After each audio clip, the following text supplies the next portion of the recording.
of the Metal Roundtable. I am Metal Rob, and with me, as always, is the great Carcass John. Carcass John. Well, man, hey, I noticed that we have on some fancy attire today. Why? Well, Whatever could wait, that be wait. for? I'm throwing caution to the wind now because I don't want to cover up my fancy attire. That's right. So, two things are happening today. It is our Okay, 50th episode, which we are that would be celebrating in five five. fashion. Oh, Uh-huh. And it is also the 50th birthday of somebody on the broadcast. That would be me. that would be Metal Rob. Did you open your present that I delivered earlier today? Yes, I did. It's right there. I So, didn't figure out the logistics of it yet, but yes. so Hang on. as in always, I hope you're not offended No. because to the guy that has it all, but see, now you do. Now you have it all. That's right. Now you can go to the Firehouse show and feel like a part of the deal. So I believe that this was worn by the bear in your record room, was it not? That is correct. Yes, I knew it. I knew it. And I also have my Born Late Records record bag. Yes. Right on. And did you see the autographed Saxon t-shirt that I got yesterday? Yes, I did. Pretty cool, huh? Because I like corn dog too. Dog. That's right. Oh. I'll be checking this out later. Yes. In fact, as soon as we're done. And by the way, you share a birthday with a very, very close friend of ours, Mr. Brett Stallcup, Esquire. Really?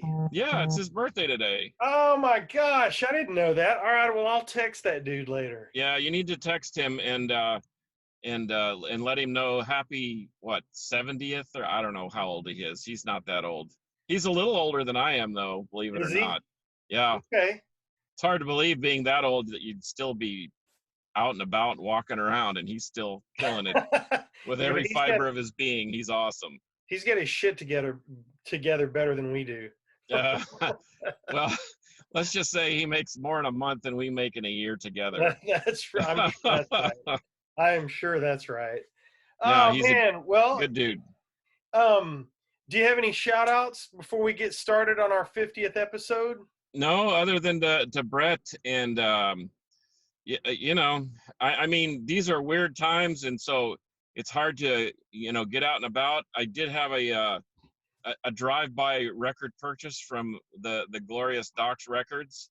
He was Jenkins was careful enough to wheel out a cart full of records and say, "Does any of this interest you?" As he scampered back into the building because he's avoiding contact with all humankind, which I don't blame him for at all. No. But anyway, he he had a few things, but man, I can't get over the hair. It looks you look like Jeff Lynne of Electric Light Orchestra. That's right. Even with the tuxedo, because then they kind of wear tuxedos sometimes. But anyway, I guess shout out to all the record stores out there that are still trying to hang on. Yeah. That's why an online presence is great, and hit these guys up, whether they have a Discogs or an eBay store. It just if we want them around at the end of this thing, we need to support them during this thing. So I agree wholeheartedly. Anyway, yeah, and that includes RTC Music. Yeah, we're doing fine. We've just been doing eBay, and other than record shows, I just do the online store, and you can tell that people are home, they're bored, and I haven't slowed down at all. Not even a little bit. I mean, I've been packing and shipping orders every day. So well, I mean, what else are you going to do if you're stuck at the house? You're going to listen to. We both talked about readdressing and re-listening to some things that we hadn't listened to in a million years. Yep. And I'm no different. And in fact, I've got the upstairs room just about reconfigured and got another system up there that is interesting. I like to try different types of music on different types of sound systems, and so it's been fun.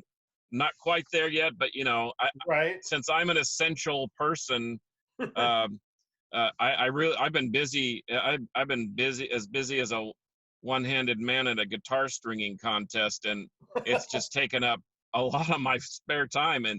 And by the time I get home, I'm bushwhacked, so I got to take a nap. But Oh well, yeah. plus I'm old. But anyway, Well, uh, I've so got what a do you got? couple. I got a couple of band shout outs. These are bands that I just discovered.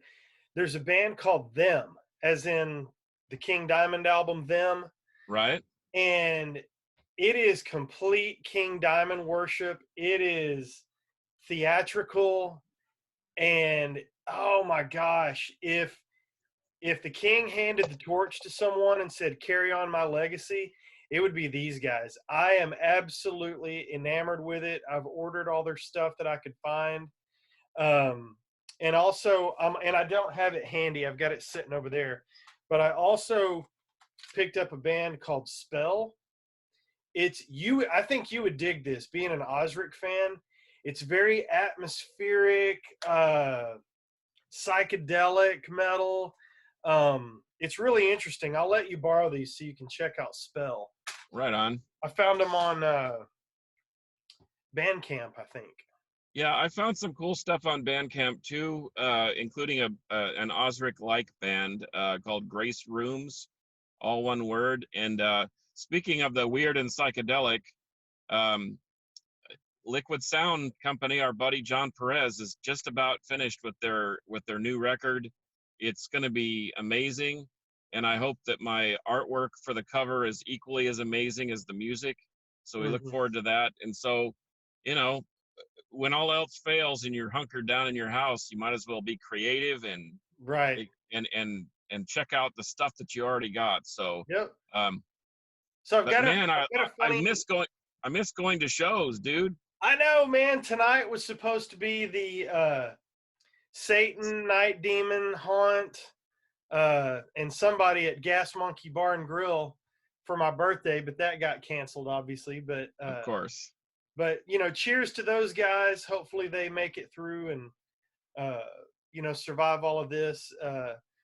As far business wise, I mean, I imagine they will survive physically, but this is devastating for bands and small businesses. And Yeah. Well, I I hope mean, I just hope the bands make it through. it's devastating for us too. I mean, as much as I like interacting. Like we used to go to our metal lunches. Even though we were working, we took time out to hang out a little bit. And here I am Yep.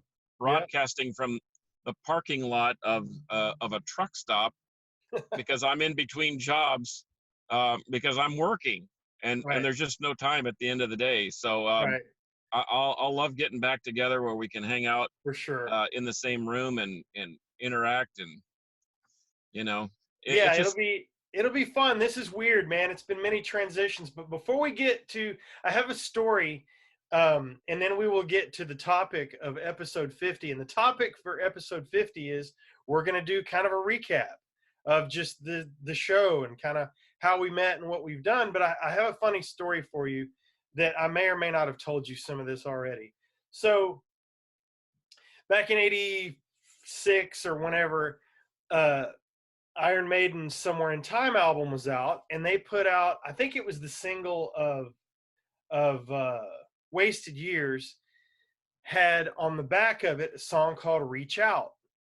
And what I noticed immediately about the song was the only songwriting credit was my last name, Caldwell. And so for all these years, 20, 35 years almost, I've thought, man, that's weird that that's my last name on that song. And I kept a copy of it around just because I thought it was cool that it had my last name on it. So after this whole thing kicked off, for some reason that ran through my stream of consciousness. And I got on Facebook and I went down a rabbit hole of Iron Maiden and B-sides and Wikipedia and, who wrote that song. And as it turns out, it was this guy. The band consisted of some Iron Maiden members and a dude named Dave Bucket Caldwell. and the name of the band was called The Entire Population of Hackney, and and that song uh, was covered by Maiden, even though Maiden members were in it, and they put it on the B side. Well, it's a pretty good song. I really like the song. So what I figured out was uh, Dave Bucket Caldwell is the long-standing guitar player of Bad Company. He's been in the band forever, and he's their current guitar player. So I friended the guy on Facebook, or I sent him a message rather, in a friend request, and he hit me back almost immediately because the message I sent was something to the effect of, "Hey man, I did a little digging and found out who you were, and you've got the credit on this song, and so I did some research." And he immediately sent me the file over Messenger, which was very nice. And then I went and bought his CD, Bucket and Company, and it's got that song on it with Adrian singing the song just like he did on the B side. And so it was really cool. So we've conversed briefly a couple times, and he's a heck of a nice guy. So I'm hoping that the next time they come through Dallas, I can meet up with Dave Bucket Caldwell, and we can try to figure out if we're related. Not probable, but possible, I guess. Yeah. Well, I mean, like, there's a few fossums out there in the world, and it all harkens back to the same town in Norway, Central Yeah. Coast town. But interesting. Oh, and but before I forget, our little buddy James Rivera had a birthday yesterday, Yes, he and did. I remember the time at the Rail Club when you first. I think that was the first time you'd met them, and you Yes. thought, you thought, holy cow, I tower over these guys, which was unusual for you, Yeah, because and I'm and pretty I, short. you and Larry, and so shout out to James.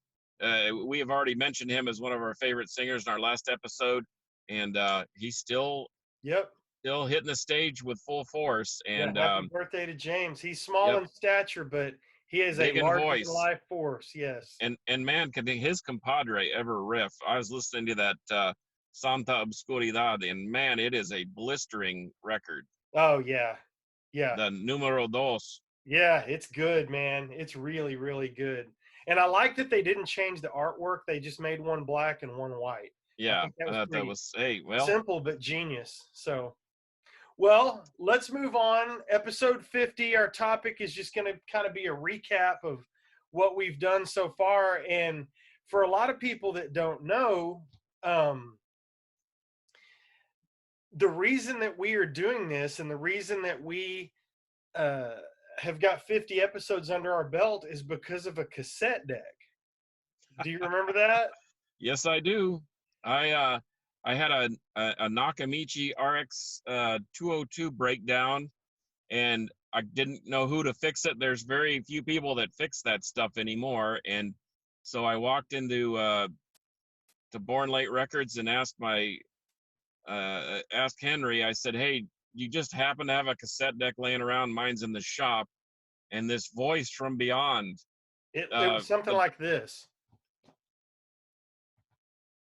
Hey man, I got a cassette deck. I'll give it you. was exactly like that.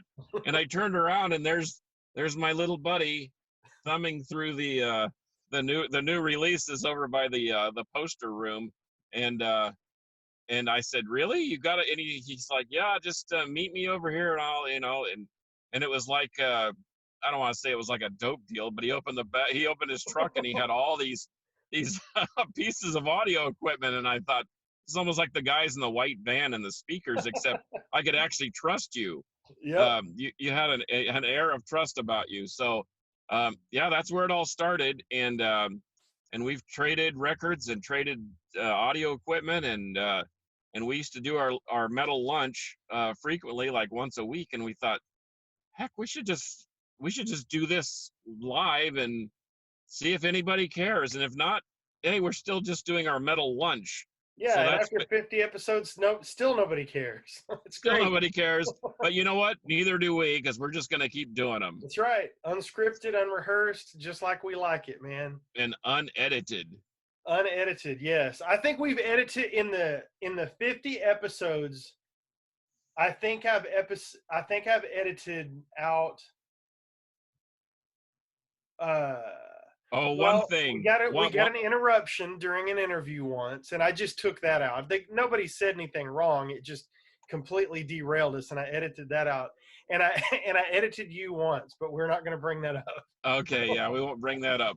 No, that one edit where we got interrupted was at Reno's. We're outside and somebody stopped and asked us, hey, where's parking, or where do you park around Oh, here or no, that's something? all in there. No, Oh no, what that's in happened there. was, what was funny was, I don't remember. You may not have gotten there yet because I was talking to Larry out on the street, and you may not have been there yet. I can't remember.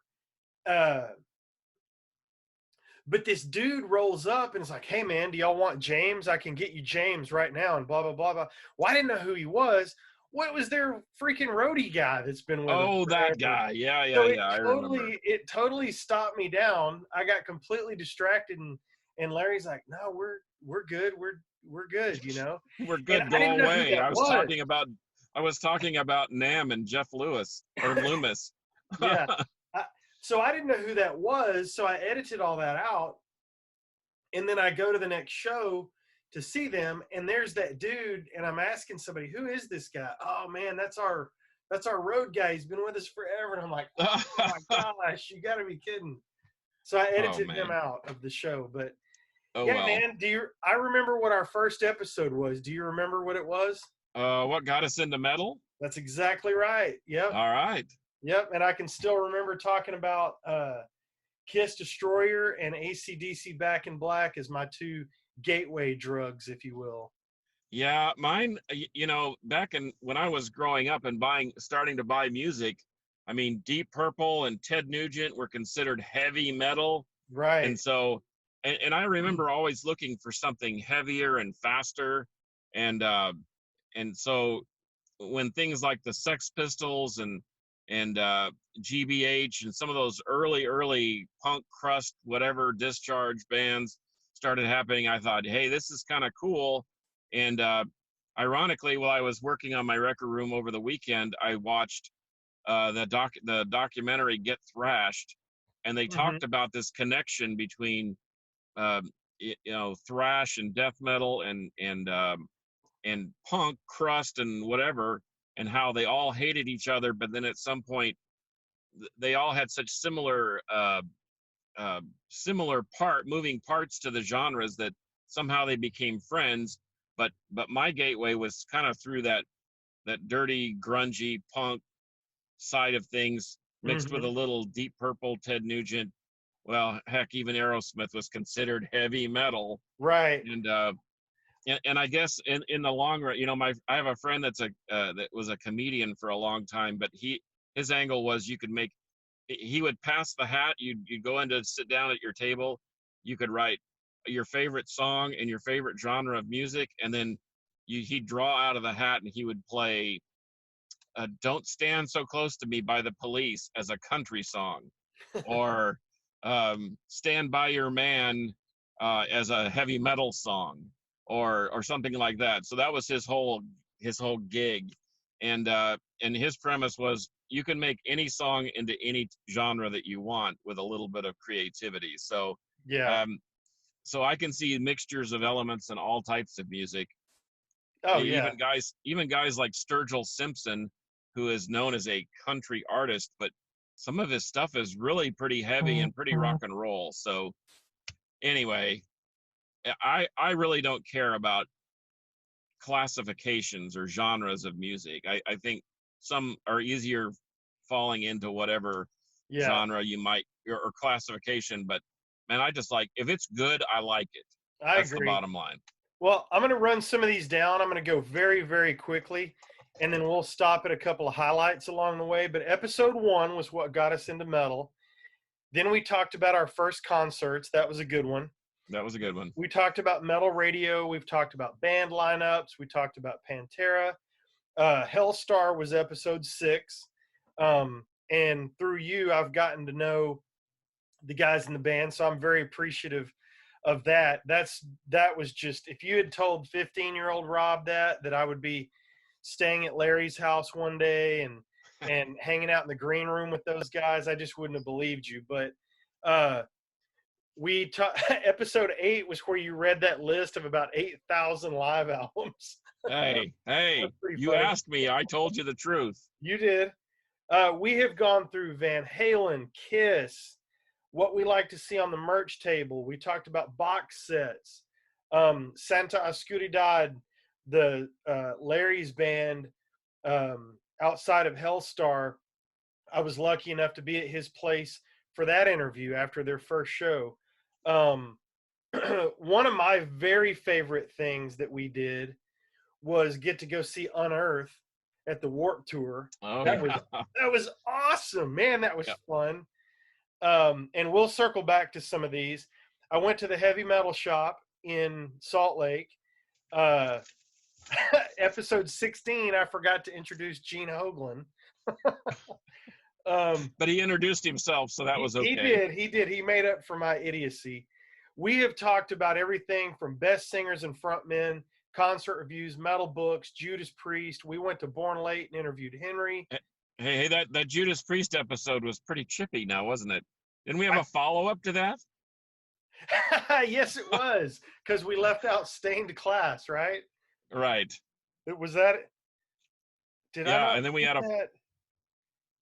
a follow-up episode that was dedicated solely. Oh, to we Stained sure Class. did. That was episode, episode 31. If you haven't seen it, go to the YouTube channel and check it and find episode 31, because it refers back to episode 20, which was our Judas Priest episode, and we got lambasted for leaving out Stained Class, and so we took care of it in episode 31. Right. We fixed it. So we dedicated a whole episode to that.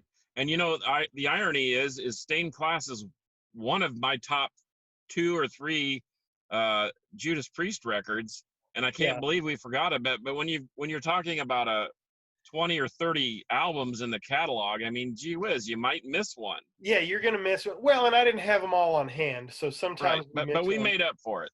But now our very most touching,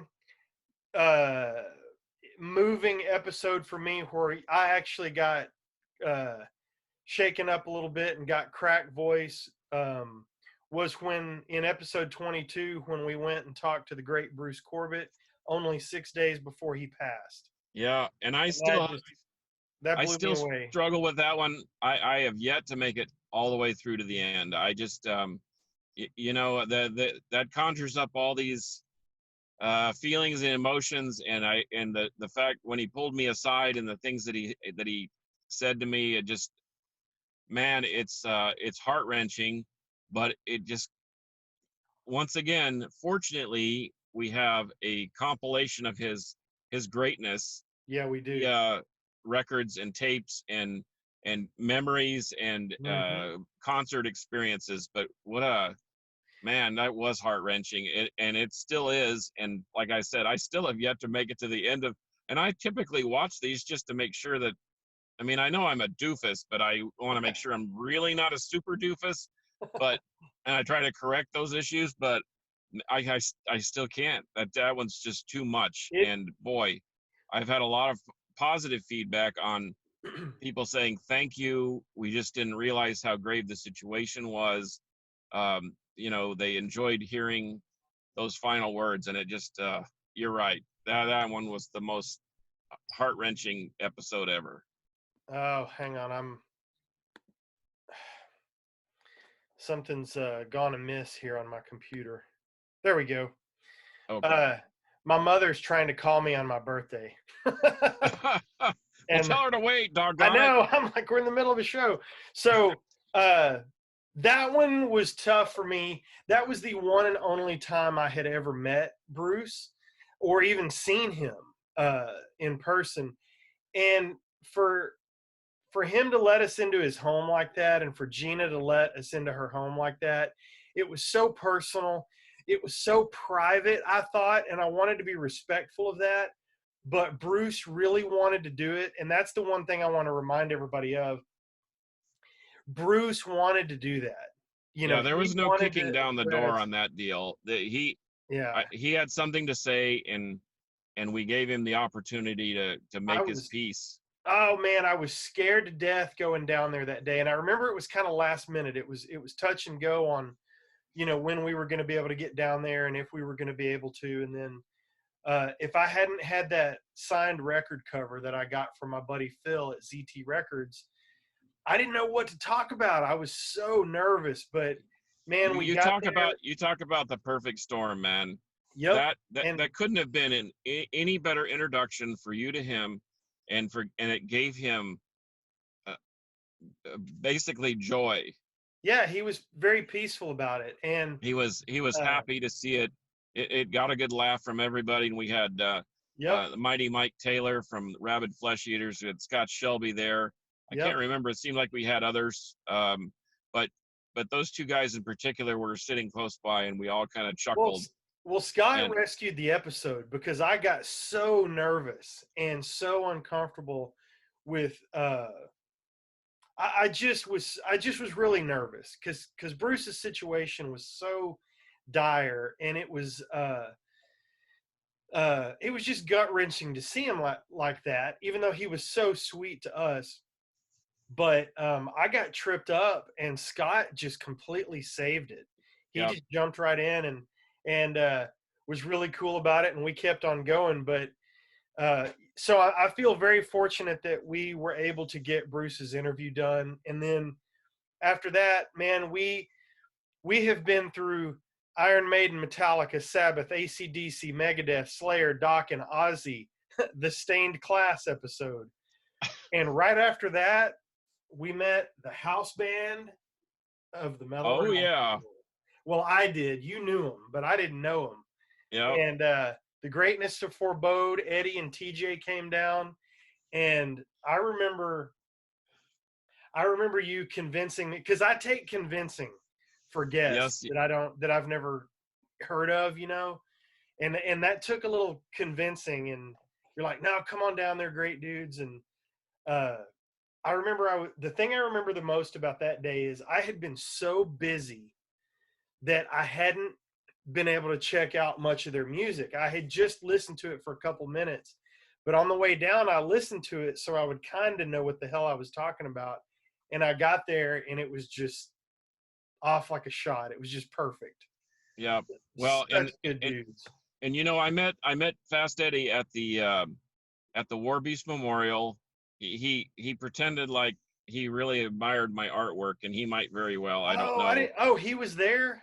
He was there, and I had given him a poster because he just seemed like such an exuberant fan of War Beast, and he said, "Dude, I'd be honored if you come and check out my band. We're playing here next Friday." And I said, "Okay." And you know me, and I told Scott Shelby, speaking of Scott Shelby, I said, "Hey, these dudes are really into War Beast, and they asked us to come check out the band. Said they'd be honored, whatever." And let me tell you what, I I'm happy to check out most any band, especially even if it's just out of courtesy. Uh, but those dudes completely destroyed any doubts that we had that they were really good. Oh And yeah. even Shelby said, I, that's not my cup of tea, but those guys are really, really good. And they were loud and they were heavy. They took the audience by the throat. And when I saw TJ wearing that white Pantera power metal long sleeve shirt, I thought, and there's something more to these cats than meets the eye. And he gets down off the stage into the floor and starts to interact, hand the mic around. It was stunning. Well, they're It, they're wise beyond their years. They're so much younger than us, but man, they just have such a veteran stature yeah, about themselves. They're just so great. And it's really been cool to get to know those dudes. And then from Forebode, we did, starting at 33, we did grunge, Anthrax, Rush, uh, reunion tours, Deep Purple. We did a 2019 review, Motorhead, Music Docs, Blue Oyster Cult, band mascots. The band mascots was a good one. that was a Um, good one.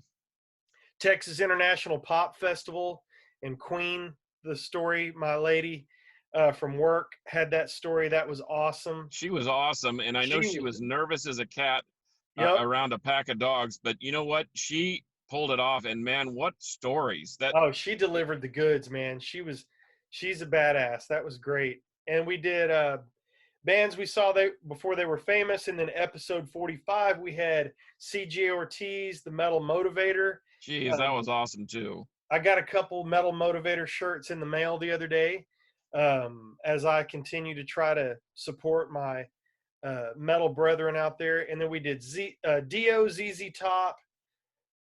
We talked about the service industry, the music industry during all this coronavirus mess. Then we talked about our favorite singers, and here we are at episode 50. What do you think about that run?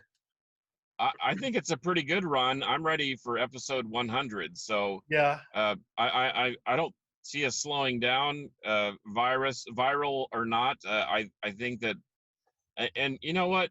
The bottom line is the whole premise of doing this is that we're just having a good time. right. I don't know that we're taking ourselves too seriously, although we are wearing tuxedo shirts today, Well, that's which very here. indicates Let me get my hair out of the way so you can see. it indicates a pretty serious commitment to the show, I think. Absolutely.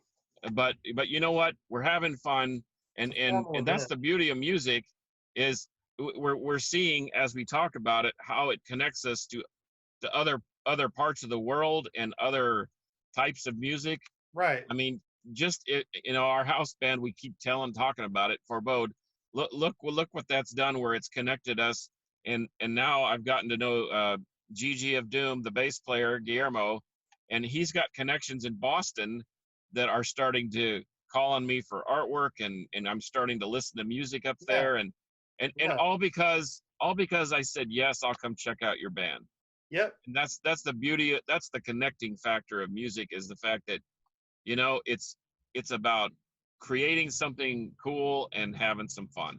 Well, and like you said, music brings us all together. If I don't know you, I don't know the dudes from Unearth.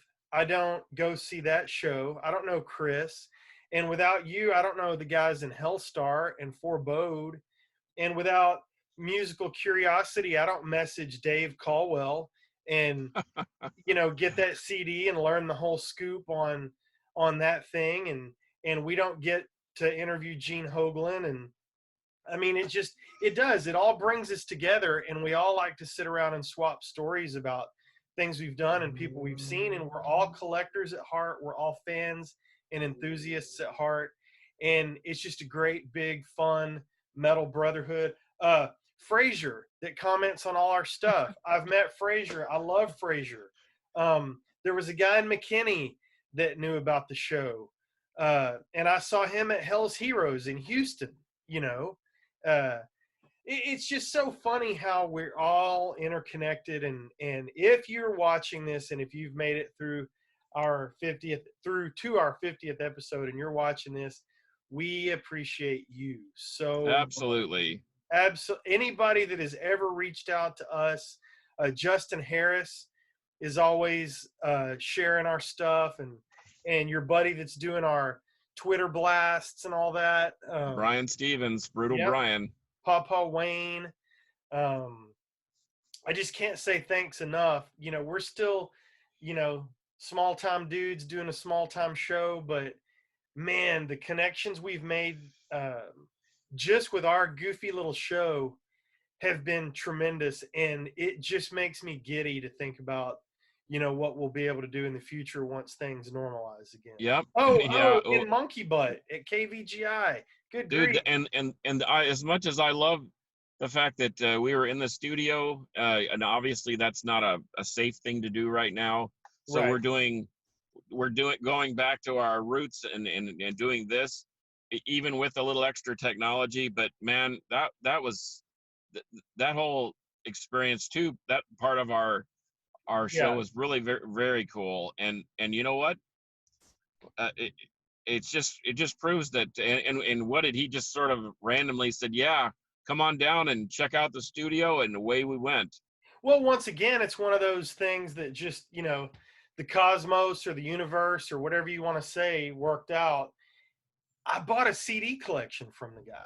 and we're Yeah. talking by the tailgate of my pickup, and I mentioned the show to him because he was a music fan, and we get to talking. I handed him a business card, and he's like, "Hey, dude, come on over. I've got a studio, and I need content. You guys would be great. Let's check it out." And I hemmed and hawed around for a month because you know how I am. I take convincing on everything, and I overthink it.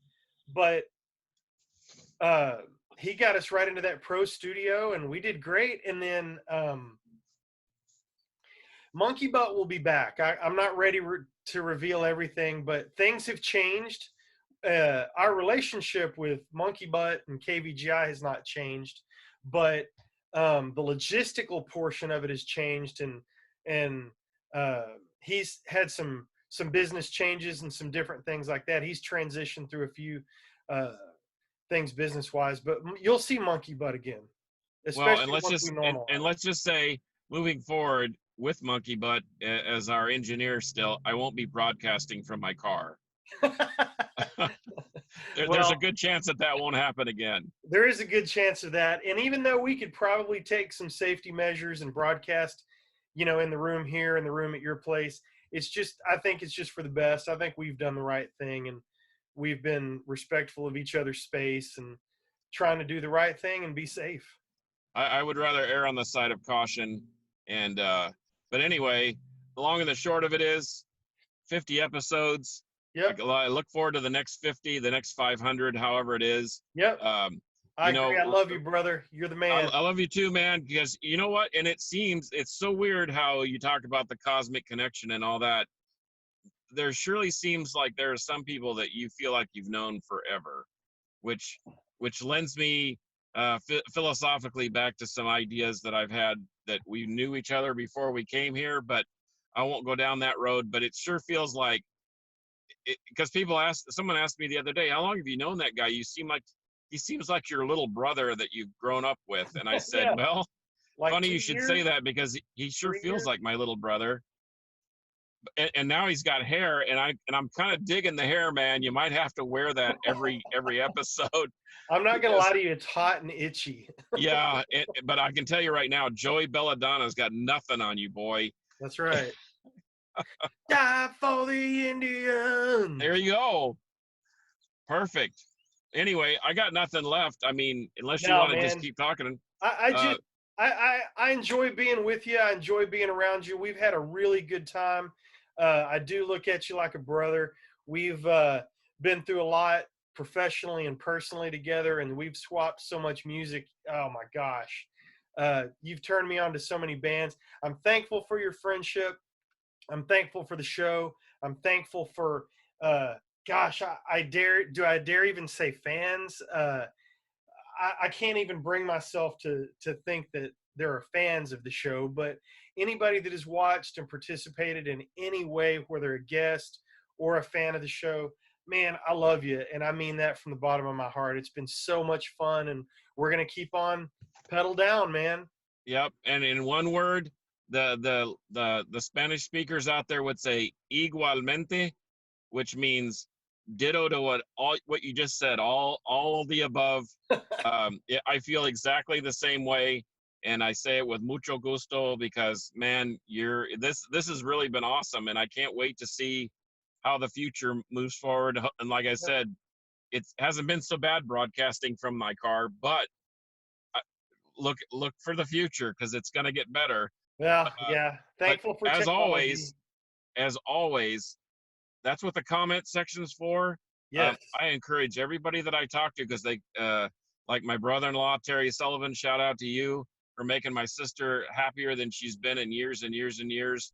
And we go way back, and I can tell you that story about a Boy Scout camps where we'd bring the 8-track with Kiss Alive, and we'd reenact. I think he was Gene, because his tongue was longer, and I was Paul Stanley. But anyway, that being said, he always says, "Yeah, I saw the episode," and gives me his comments. And I said, "Dude, please put the Yep. comments in the down below, and show people that don't let people be afraid to make a comment, good or bad. You know what? We're thick-skinned, man. We can take it.